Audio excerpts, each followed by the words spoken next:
We have a pope. Now, yes, I know I am not a practicing Catholic, nor am I even a Catholic.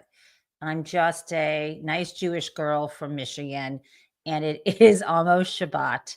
But let me tell you, I have great respect and reverence for the papacy, even though there are aspects of the history of the church that delved into the blaming the Jews for Jesus' death, which is one of the biggest anti Semitic tropes, but that has been denounced and undone in my lifetime.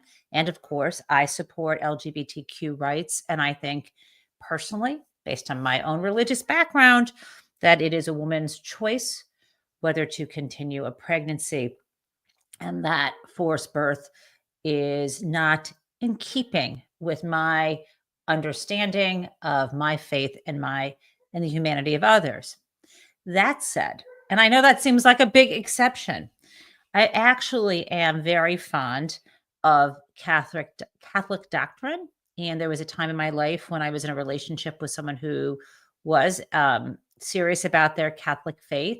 And I've been to countless masses. And I do have to say that the piece that I have picked up from Catholic, two pieces that I think were so important to me from Catholic services that I attended, and the message was the humanity and the love that we should have for each other, and that all lives, literally all lives matter, that we should respect each other, and this idea that you don't have to perform or achieve in order to be deserving of love.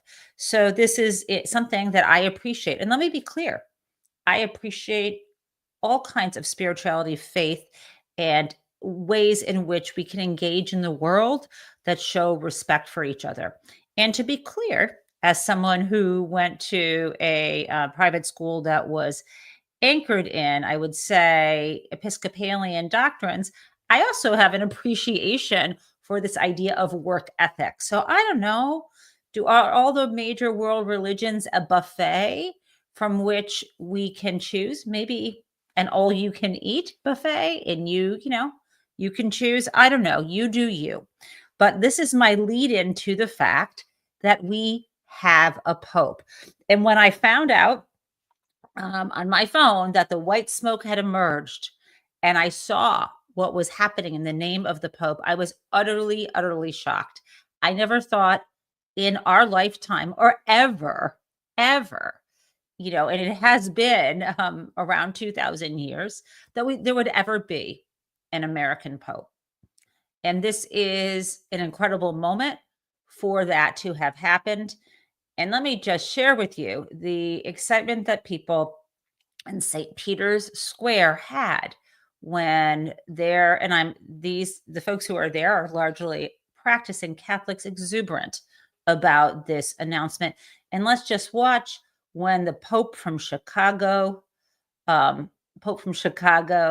is announced. Here we go. Well, Cardinal Prevost, the Leo first XIV. American Pope in history, Chicago-born, has been elected as the 267th successor of St. Peter. Cardinal Prevost was the leader of the Vatican's office for the dicastery of bishops, the Vatican's dicastery for bishops. So I'm seeing in the chats people say that they care about humanity and ethics, but they have concerns about organized religion. And I hear that. Organized religion can, in the way in which power is shared. Let's talk about law, money, and power. Law being the doctrine, money being the resources, and literally money when it comes to large corporate religions. Law, money, and power.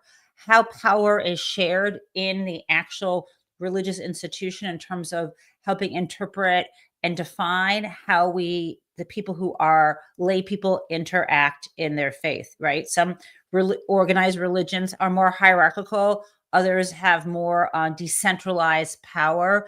And ultimately, nearly all organized religions end up subordinating the rights of women and children. So, of course, I don't think that's great, but look around. Organized anything, organized, I don't know, corporate boards, or organized, if you look at faculty meetings, right? We need to work on that everywhere. And yes, I understand that when people take their faith literally and unquestioningly and don't adapt it to the real lived experiences of the people around them or use it to justify domination and exploitation, I'm not for that. But I don't blame the passing on of these traditions for that. But that's just me. I think people can hide behind institutions of power to justify their inhumanity. And of course, certain institutions and how they are co-opted at different times or controlled can further that. Of course, I know about the Crusades. Of course. And let me just add this, jump into this, and I'm going to talk more Pope stuff in a second. But since we went here from the chat, of course, I understand how religious identity can be, how it can be complicated and it can be exploited by those in power to further aims that actually do not support the adherence of that religion. So before I get back to the Pope, this brings me to something Representative Jamie Raskin of Maryland had to say. Here we go. Yesterday or 2 days ago on Blue Sky. During Jewish American History Month, we honor the achievements, contributions, and sacrifices of Jewish Americans, especially those made for democracy and freedom. We must continue to reject anti-Semitism and everyone who seeks to weaponize it to gain power. I'll just leave that there. Now, I want to show you I want to talk a little bit more about why I love this Pope. But I want to show you when he first comes out onto stage. So this is a little bit in the Vatican balcony, a little bit before the applause video I just showed you.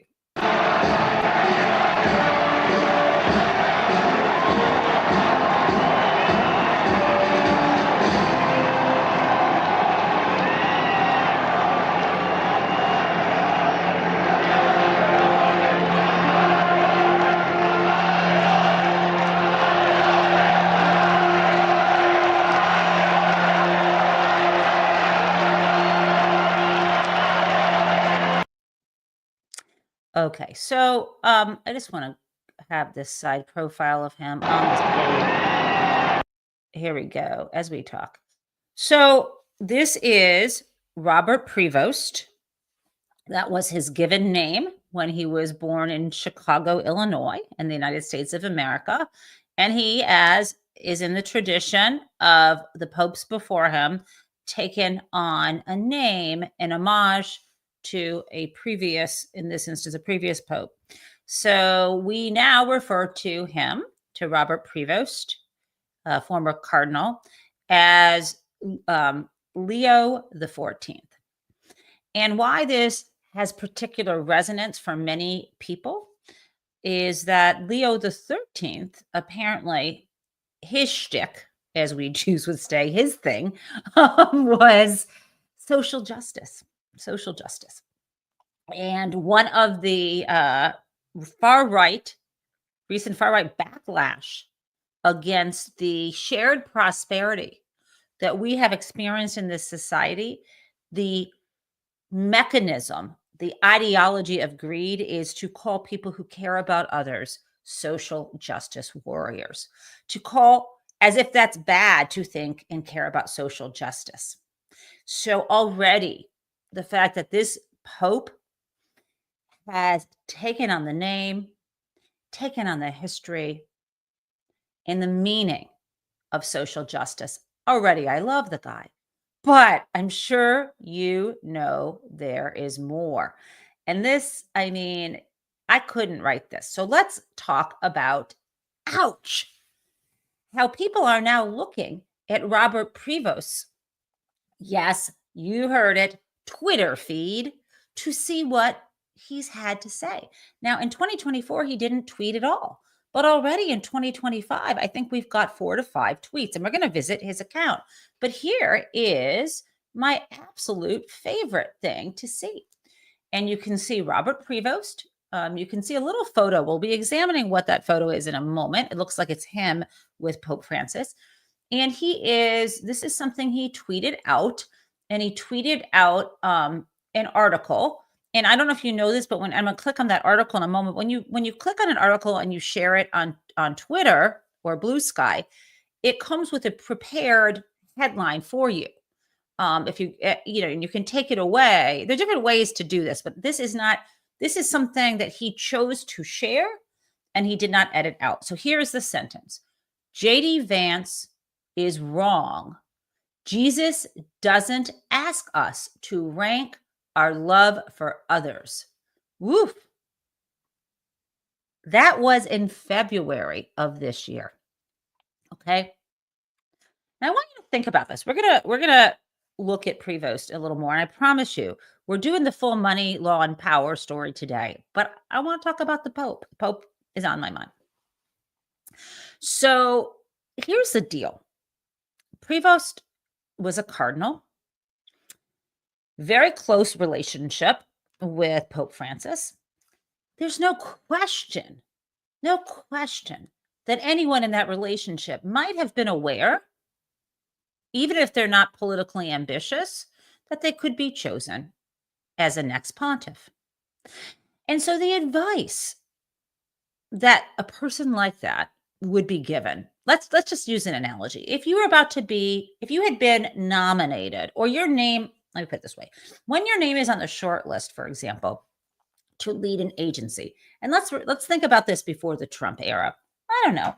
Let's pick, the Obama era or the Biden era. And if your name is on a short list for an agency, and it gets out there in the news, or your name has been submitted, let's say to Chuck Schumer, as the case may be, not that I'm speaking from personal experience or anything. And if your name is put forward, what you are either literally advised to do or shamed into doing is to shut it all down. I know people, and I'm not including this time my own experience. Let me talk about someone else. By the way, I'm not good at shutting it down. So let's just put that aside. So I know someone who was a law professor who was on the short list to lead an agency and ultimately did go to a Senate confirmation hearing, but did not get the position.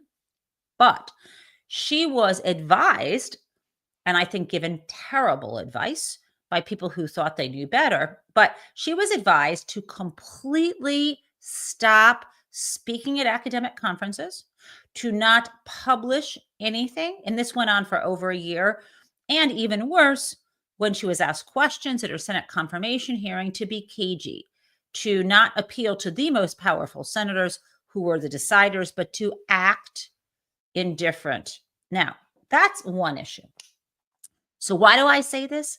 Robert Prevost, knowing that he might have been on the short list for Pope, went ahead and still used his Twitter account this year.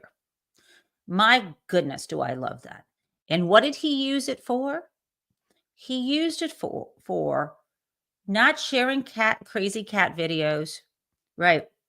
And not the meme of the week, right? And not to be the reply guy saying, well, actually, but instead he used it because it appears he wanted to express and share what he thought were the kind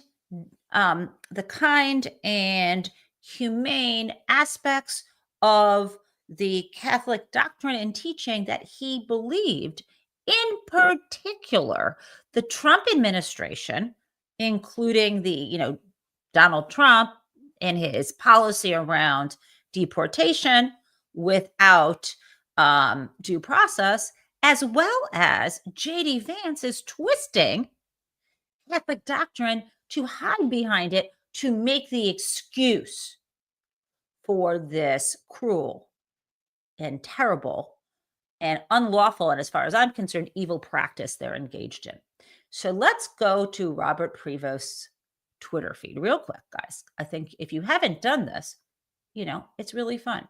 Now, as you know, I don't really use Twitter. I erased everything on my account, but I can still view. So I want you to see. Okay, here we go. I hope that you can see this. This is it says Robert Prevost. He's only posted 439 times. And it says Católico Agustino Obispo. I think that, given that he spent years in Peru, I'm guessing that means Catholic.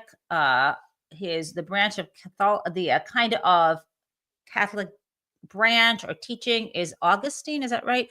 And he's a bishop. I think that's how that works. So I want to see his most recent post.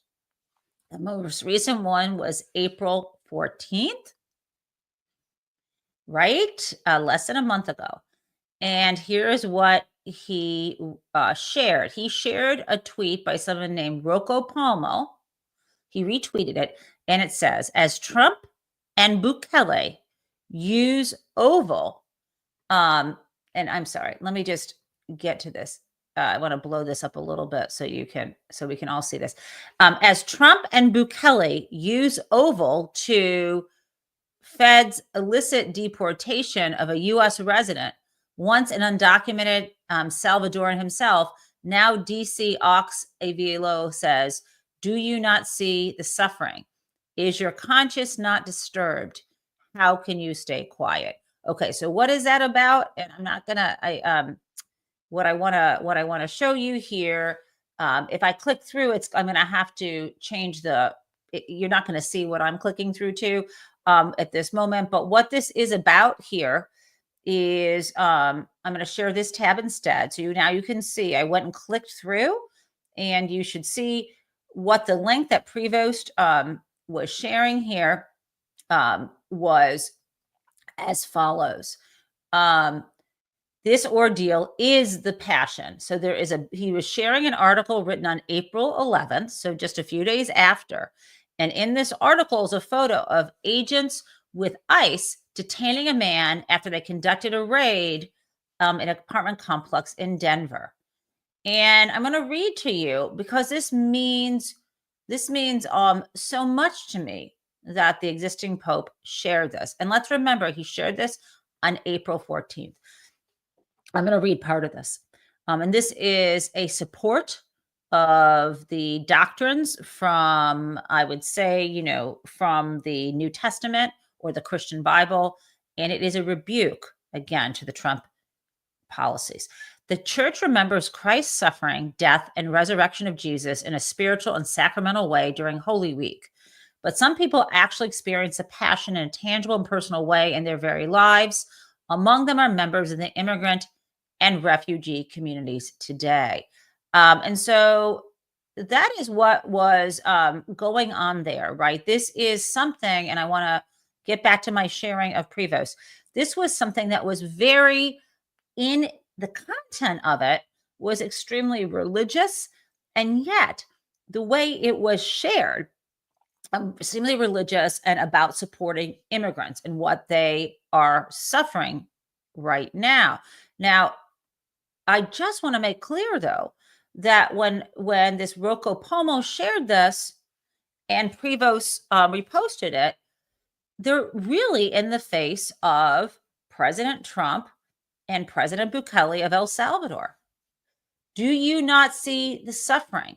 Is your conscience not disturbed? How can you stay quiet? So that was from April. We go back. The next thing he shared was some prayers from the end of February that Pope Francis would be offering in St. Peter's Square. And again, then the next thing he shared on February 15th was, this when people thought the Pope was improving, and that is why this is shared.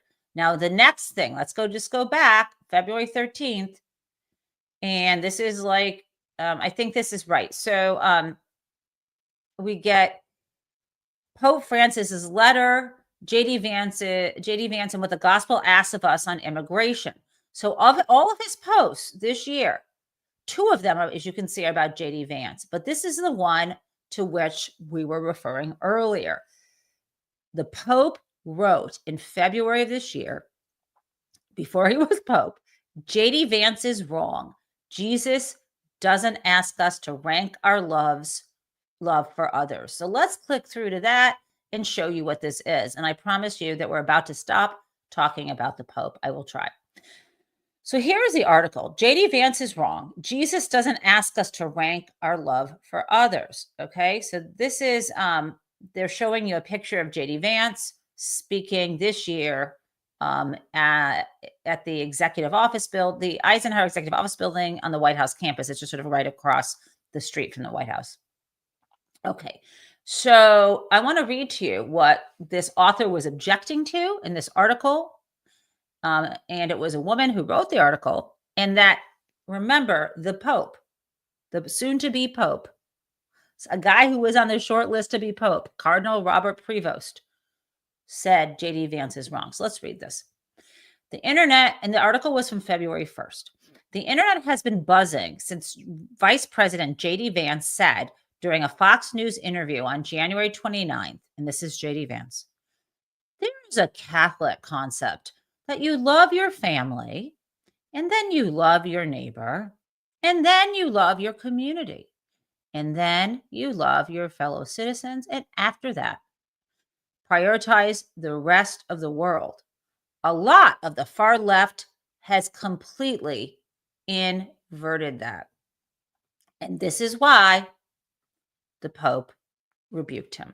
So, laying this out for you is important because we now have a study in contrast that you could only see, I don't know, in a Frank Capra movie, perhaps, or you name the television series, not the Conclave, but you name a television series that you want to create for a study in contrast, where we have a contrast between an American president who is the antithesis of the values held up by any organized religion. He violates, and I had a show last summer, each of the 10 commandments and has no remorse. The man is selfish, a vulgarian, cares more about himself than the people he is supposed to serve. We know that he lies regularly. We know that he steals. We know that he has been convicted. We know that he is vainglorious and vulgar. We know that he is a rapist. We know all these terrible things about Donald Trump. That's the American president. And now we have the American Pope. And now we have this juxtaposition. And I think as we watch the difference, my hope is that the contrast and the political pressure becomes insurmountable, and that people in this country can see the difference. And yes, separation of church and state. I'm not talking about religious adherence, religious practice, or religious doctrine. I'm trying to compare someone who is devoted his entire existence to satisfy his broken sense of self and to gather up all the gold, like building gold idols. This man who is in every way, shape, or form the opposite of a man of God. So we got that. Now, let me pivot to money, and specifically what is going on with the trade war. And what is going on with the recession. And since we were talking most recently about JD Vance, let's let the man speak for himself.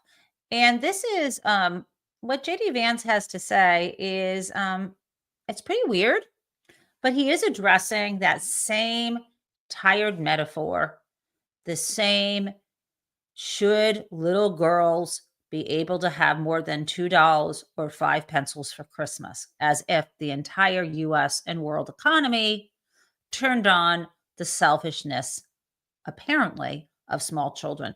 Or rather, let's just blame the victims. That's what that's about. Because and also it creates, I believe, anger and a sense of a hierarchy and a pecking order, so that if the family can't afford something and the little girl's at the store and says, I want that toy, now there's a justification to lay on even more guilt and anger to a small child and blame them for the stupid and selfish and erratic decisions of the Trump administration.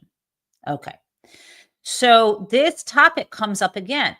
And JD Vance was asked on Fox News to give his viewpoint of the pencil and doll situation. And you might remember the other day we looked at Besant talking about this, and that was creepy enough.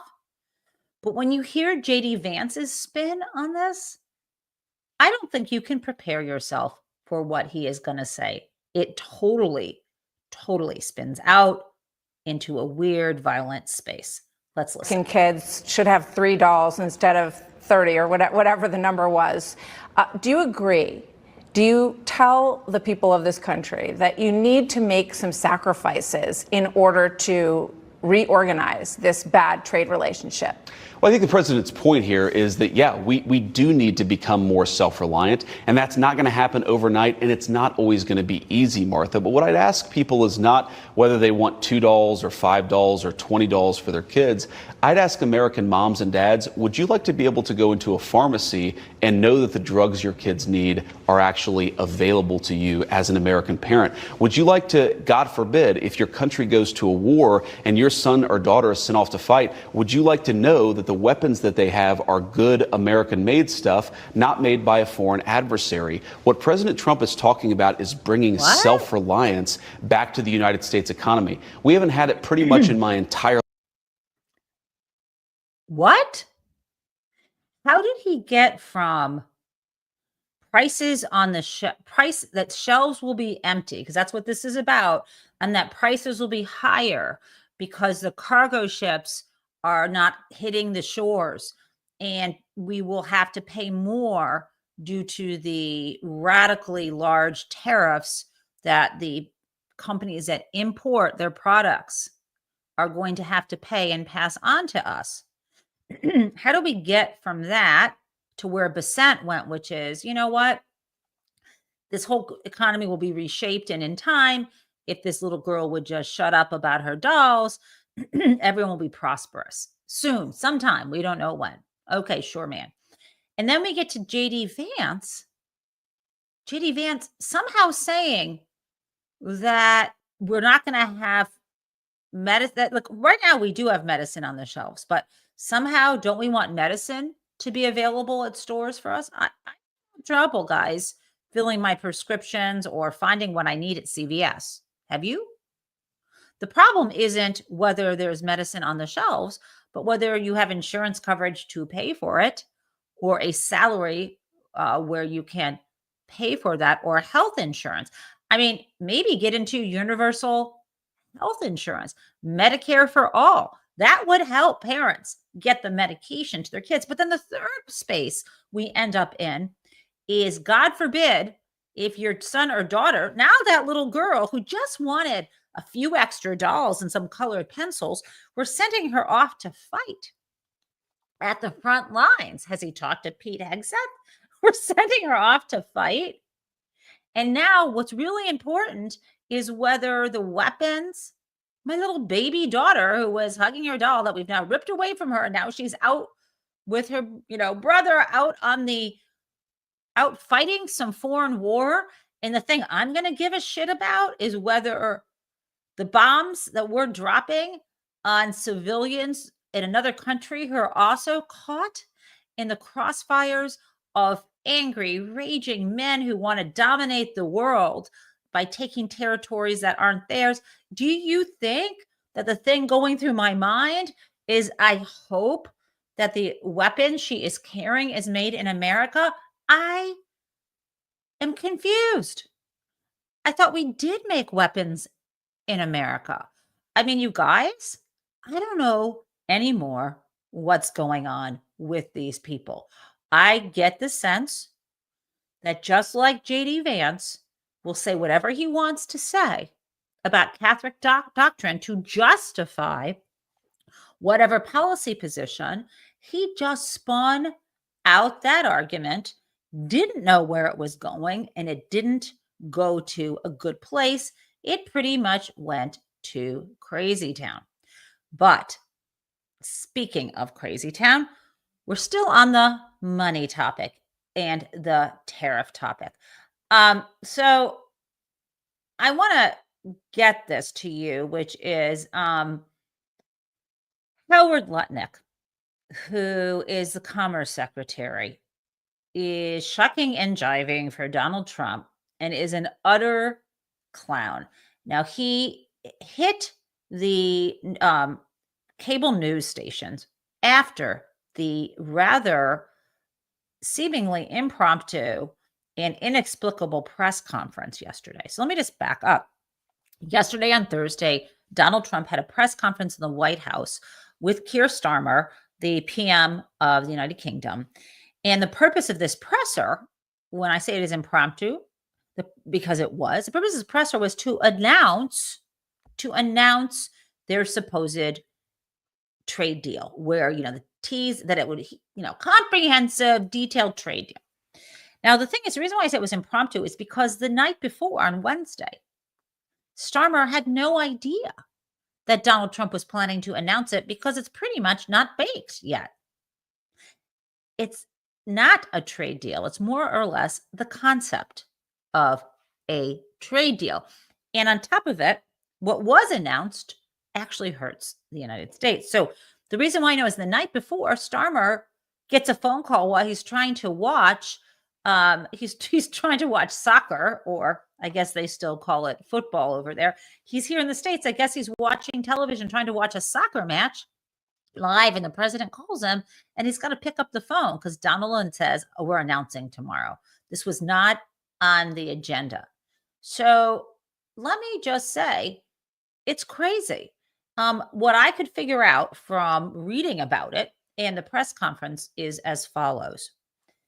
Before Donald Trump announced his angry across the globe tariffs, right, that were based on not the import tax that our business pays, for example, to England or any other country, or to Narnia, what have you, but it was based on some other calculation of trade imbalance.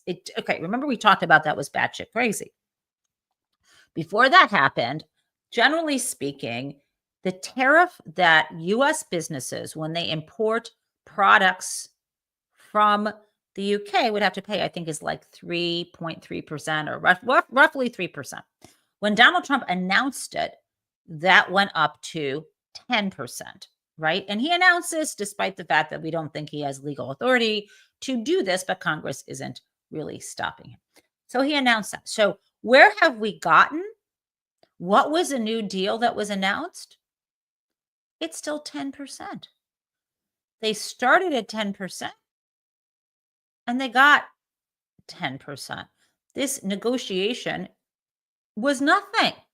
And the only thing that appears to have come out of this is that Donald Trump confirmed that his rich friends would be able to purchase luxury vehicles from England at a much cheaper rate. It doesn't make sense to me, but this is what actually happened. It is, as you know, you've probably heard of, I think it's the Rolls Royce. Is that the car they were talking about yesterday? And that Donald Trump literally gave a break to Rolls Royce cars. And this is a British company, but threatened more tariffs on Mattel toys. This is a fact, right? Right now, we still have imposing 145% tariff on Chinese imports. And that would include Mattel, which is a US company, is manufacturing these products in China. And what happened yesterday is, again, Donald Trump with the UK. It started at 10%. It needed to go down, but he started at 10%. He ended at 10%. But he told us and Starmer that luxury British car makers, this includes Rolls-Royce and Aston Martin, got a reprieve. They got a reprieve. Now, let me just be clear. British cars, so the 10% was generally speaking, but British cars now are down to 10%. They had been at 27.5%. So Donald Trump lowered the import tariff on British cars from 27.5% to 10%. British cars that do not come with the American parts and so on, British cars which compete directly with US cars where a ton of the parts are made in Canada, right? And assembled there, and in Mexico, we have this trade agreement. Those cars are now more expensive as a result of this, right? So that's what happened. And Donald Trump is more interested in reminiscing about the Rolls Royces that he has driven around and thinking about how nice it would be for rich people in America to be able to have them. Now, the auto industry is furious with him, as they should be. The big three, Ford, General Motors, and Stellantis had something to say about this. But let's be clear, Donald Trump doesn't care. And I want to share with you, something that he said at that presser, where it demonstrates the lies he continues to tell about the tariffs. Well, I think they're saying that just to try and negotiate deals with me. They're not. Look, tariffs are the most misunderstood thing maybe in any form of business, anywhere in business. Oftentimes the country picks them up. Oftentimes the company picks it up. The people don't pick it up, okay? The people don't pick it up. That's not true. That's not true. How is that even possible? If you are imposing over 100% tariff on something, how could the company pick it up? That would be like if the thing costs $10 and now the import duty is, $13. How could the company eat that cost and still make any kind of profit? I know I'm simplifying it, but that doesn't make a lot of sense. And it gets worse. When Donald Trump was asked a question about, aren't you concerned about dock workers losing their jobs as a result of this? He didn't actually care. He didn't say that he cared at all. Let's play that for you. I find it utterly astonishing. Let me pull that up for you right now. I'm sorry. When I am doing production and my own show, this is what it looks like. Okay, let me find this dock workers. Okay, here we go. Let's listen. This is utter idiocy. Because business has slowed down, as you mentioned, we're seeing as a result, the ports here in the U.S., the traffic has really slowed, and now thousands of dock workers and truck drivers are worried about their jobs. That means we lose less money. When I see that means we lose less money. Look, China. What? When I see that, it means that we lose less money. Okay. Do you want to crack the code on this? I think you do. When I, Mr. Trump, see that, It means we lose less money. Okay. When he sees that there are dock workers out of work and they're empty containers, what Donald Trump is thinking is we, meaning the United States, and consumers get to hoard our cash. We're spending less money. And so Donald Trump thinks when you buy something, just think about it. If you pay for something as opposed to steal it, remember, he doesn't pay his contractors. If you think about how he is, big bag of money, big pot of money, and he thinks whenever you hand $1 over to someone else, even if they give you something for it, you've lost your money. He doesn't understand how trade works at all, nor does he care. So in his view, I think he actually thinks, and you think about what JD Vance says, do they want the United States to be entirely its own isolated economy where we produce and sell all the goods and services, and other nations, all they're allowed to do is buy from us? Produce nothing? Let me ask you, where are they going to, if no one else produces anything or employs anybody, where will they get the dollars to buy our stuff? Remember, Lutnick wants to turn the U.S. into a giant factory where our children, our little girls and little boys can be screwing in little pieces of, on an assembly line, little screws into iPhones. Who's going to buy them? I guess people overseas. None of this makes a hell of a lot of sense until you get into his mindset. And it is a primitive, the math doesn't math. It's the reason why we've heard that some of his professors at University of Pennsylvania said that he was the stupidest person they had ever taught. I think that's an insult to some stupid people, or I should say, people who are either ignorant or don't have the mental capacity, because Donald Trump has had all the opportunities in the world and has been exposed to some of the smartest people in the world.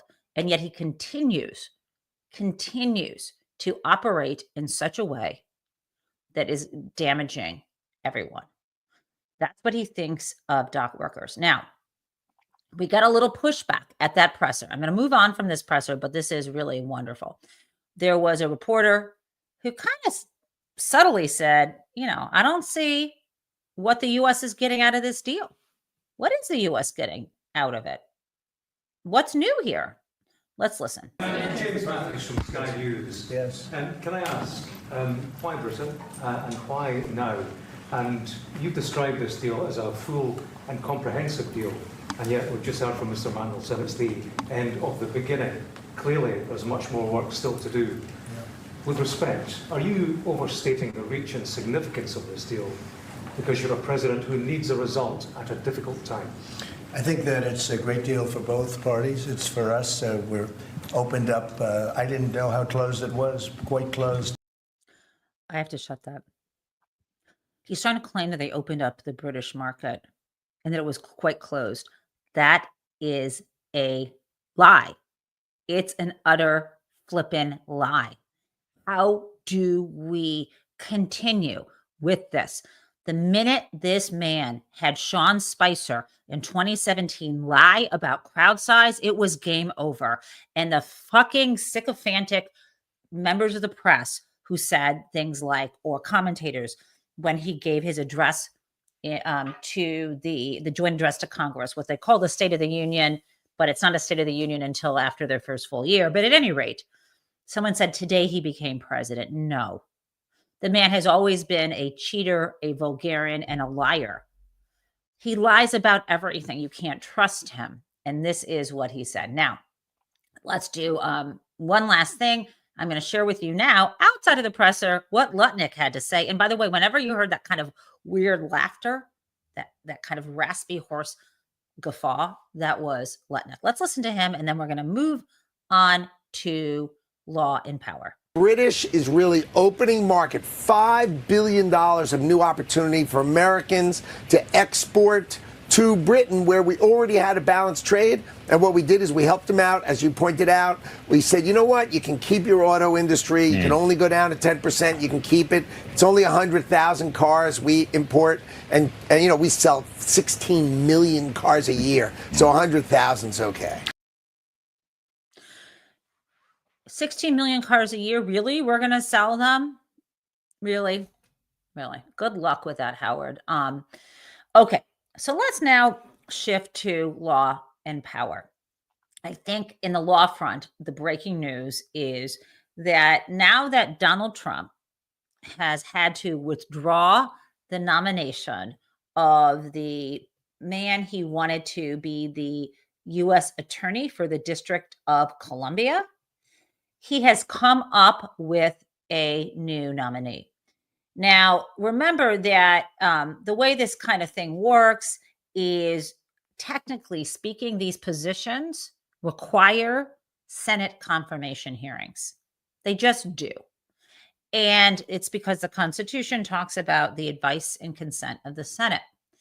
But the problem is there is a loophole, and you're allowed to have an interim you're allowed to have an interim director or an acting director. I'm getting these names confused, for 120 days. Now, Ed Martin was there for a while, and he had to go through Senate confirmation hearings, and there was no way he was going to make it through the approval. And his interim, he was an interim, not an acting, interim U.S. attorney for the District of Columbia. This is the guy who defended people on January 6th who thought it was a wonderful event. He's really a dangerous guy. And fortunately, we had Republicans, including Tom Tillis, say no way, no how.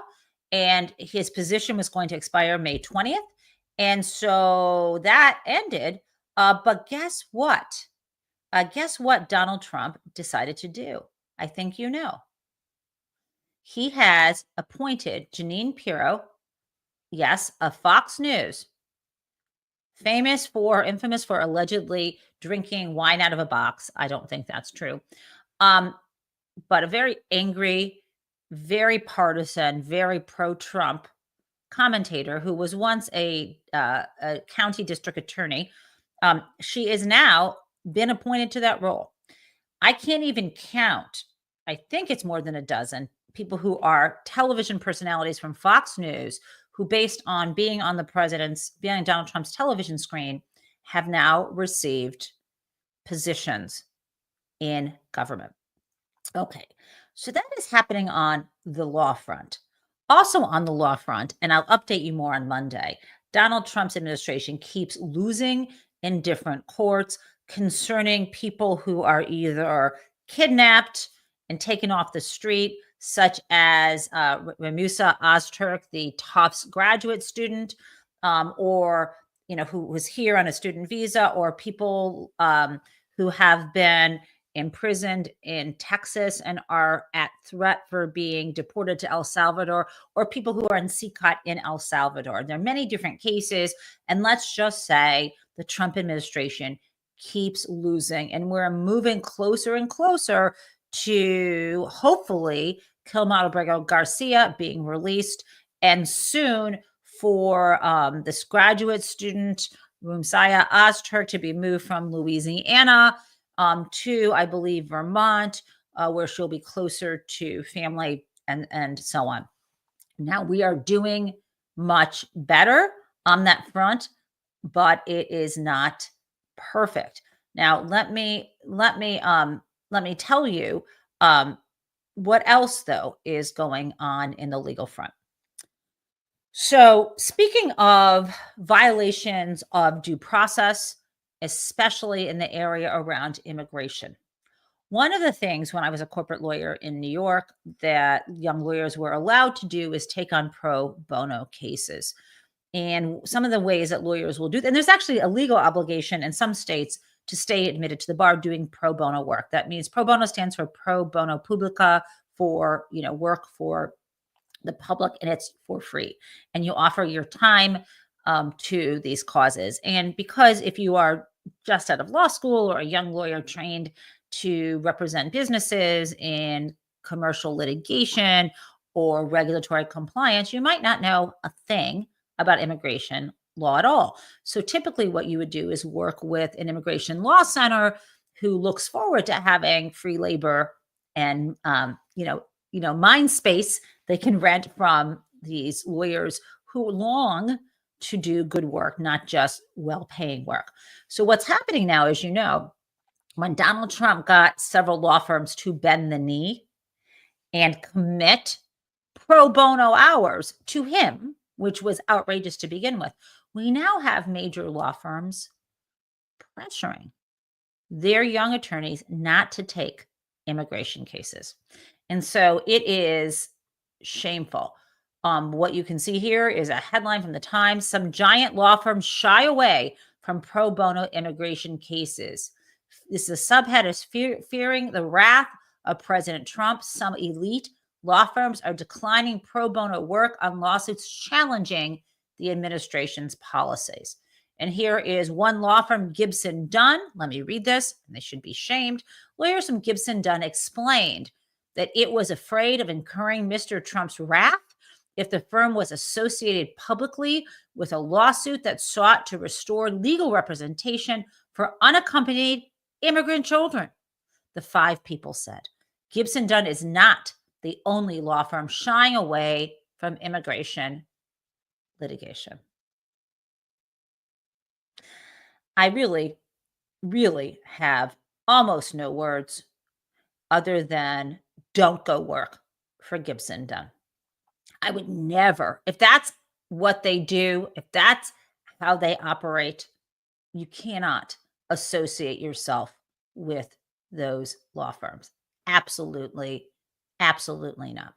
Now, in addition, speaking of, now we're switching over to power. Speaking of the power of a destructive presidency, I know that you know about the dismantling of federal agencies. And I don't know if you've been following FEMA recently, the Federal Emergency Management Agency. So we have this gentleman here. This is the acting director of FEMA. And here he was testifying before Congress. And he was asked a question. So this is the acting, in this case, the acting, not interim, the acting FEMA chief. And the deal is, his name is Cameron Hamilton. And I want you to know that we are about a month away from hurricane season. And what was the reason that Cam Hamilton was fired yesterday? I think this is important to think about. What would be the grounds? What would be the grounds for firing someone who is an acting director of emergency management agency?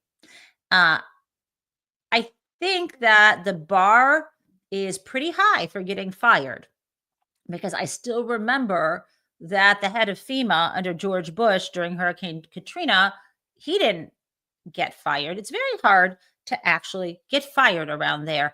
But you would think if you were going to be fired as FEMA director, it would be maybe not sending people to show up at an emergency, maybe not preparing, maybe being drunk on the job, although in this administration that maybe isn't an issue. But you might wonder, why would Cam Hamilton be fired? And here's why. Here is why this man was fired. The day before he was fired, he was testifying before a congressional committee and was asked whether FEMA should exist. And he said, I do not believe it is in the best interest of the American people to eliminate the Federal Emergency Management Agency. This man right here defended the existence of the agency he was appointed to head, and therefore he was fired about a month before hurricane season. Why? Goes back to Donald Trump's attitude. I think Donald Trump thinks of the U.S. Treasury as his. Remember the other day he said he was the shopkeeper or the proprietor? I think he thinks that the government shouldn't pay for anything. I think he wants to bring in tax dollars from ordinary people and bring in tariffs, right? Import taxes. And he wants to hold on to all the money and not circulate it for the public welfare. He doesn't want to fund anything. It's not just Elon Musk. Elon Musk running Doge is living out Donald Trump's hoarding fantasies. Okay, now I want to now move to another piece of the power. I guess power and money are really intersecting. Remember the great big beautiful bill from yesterday? That is not moving along. Oh, and another thing. Do you remember, again, intersection of money and power, the crypto bill that we talked about yesterday? The Genius Act that was going to sort of bring into the fold some crypto currency, specifically the stable coins, these sort of mini money market funds. Well, guess what? It didn't make it through cloture. They needed 60 votes to shut the debate down so they could actually vote up or down on the bill. And there weren't 60 votes. Why? Because the Democrats are still pushing the separate amendment, which would prohibit the Trump and his family from benefiting from crypto. Right? That was a $2 billion, bribe or investment that we talked about yesterday. Now, here's the deal. I don't know what happens next week. Maybe there will be 60 votes. We don't know. Yesterday, I said, I think this bill, this Genius Act is going to pass. I still think that. But my goodness, I'm really glad that it has been delayed to draw attention, at the very least, to the corruption in the Trump administration. And maybe I'm wrong. This would be amazing if it never moves forward. But let's talk about that great, big, beautiful bill, which is his budget bill. And let's hear, instead of just these names about the bill, in order to get the over $1 trillion in tax cuts to the billionaires, the uber wealthy, and the corporations, let's listen to what's being cut. Because Ron Wyden, the senator from Oregon, can tell you right now. Here we go. Other Republicans say that Democrats are trying to use scare tactics around this. You say what? Well, let's talk about the facts. We have the Congressional Budget Office, which is really the gold standard of objectivity, saying that 100% of the cost savings in the Republican proposal come from terminating coverage, cutting benefits like home care, or reducing payments to providers. I don't think that's a prescription for much good in America. Okay. So we know the facts, but you may say to me, okay, so what? Ron Wyden, he's against it. He's a Democrat. Do you want to hear what Ron Johnson, a Republican, had to say? Here we go. Arguing over, additional tax provisions and getting down to a reasonable pre-pandemic spending level, but that's not the path we chose. So I think the sooner we acknowledge the fact that this current effort is doomed to fail. I'm sorry, I've got to disagree with the president on this. It's doomed to fail. I'm not going to vote for it. I know a number of senators who will not even come. We're not even contemplating. This is not a start. Right now, as it's being written, we would actually increase the deficit. Yeah. I don't think many people realize that we would actually increase the deficit. That's a complete non-starter. So wow. I did not have Ron Johnson pushing back against Donald Trump on my bingo card. The weaker they can make him, the better. And now, my friends, let us turn to Crazy Town. Here we go.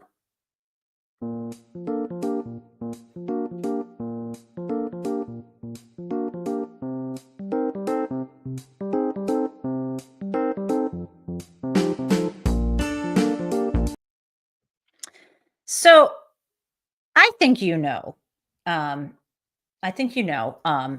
that Barbie is made by Mattel, right? I think you know that. Do you? And the reason why I mentioned this is because I'm a big fan of toys. And it just so happens, I mean, and I just have to share this with you because it's kind of before I lead into the crazy town part of this.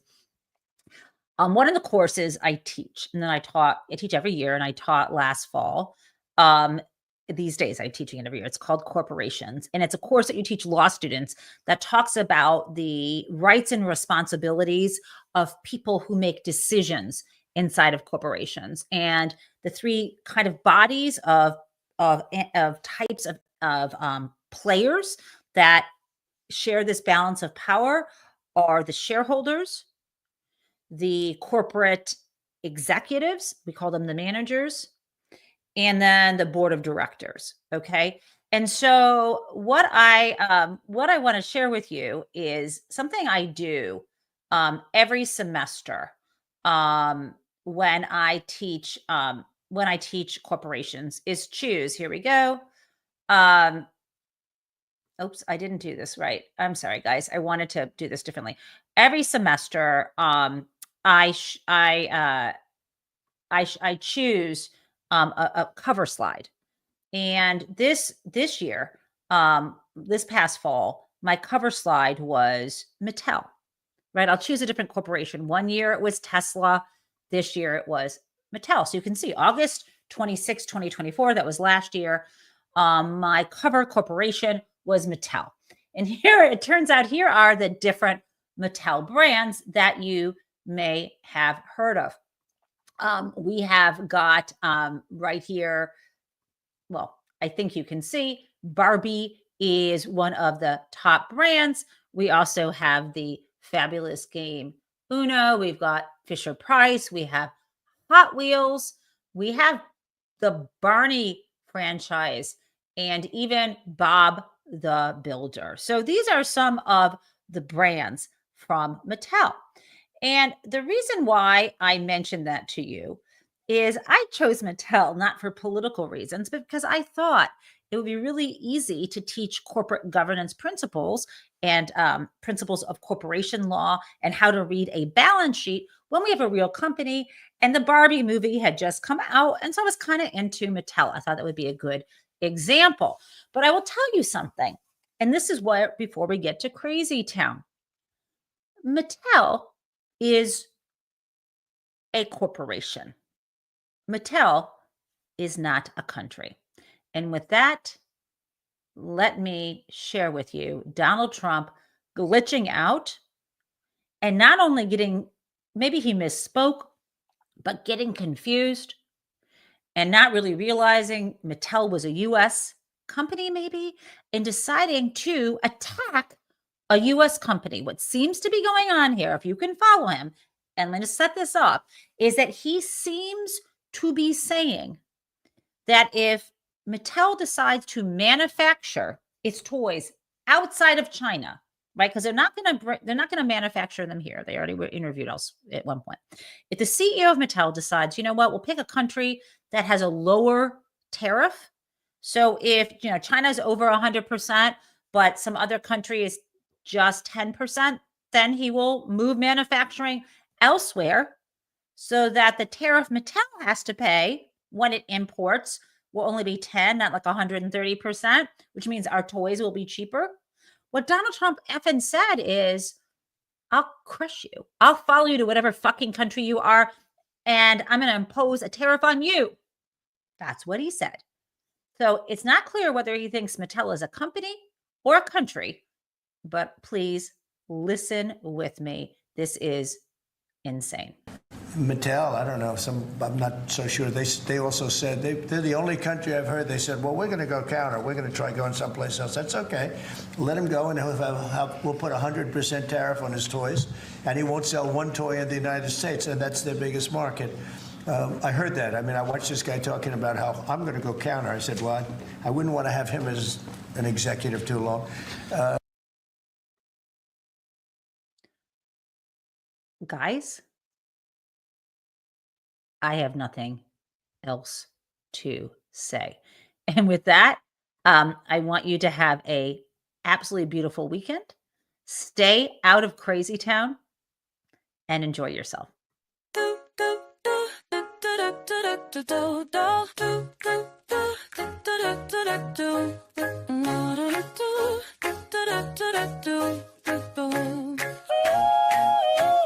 Hello, prison mates. It's the Gen Taub Show. Well, welcome everyone. Let's learn about what is happening in politics yesterday and today. There is hope, and we are together in this democracy we work for. And again, welcome to the Gen Taub Show.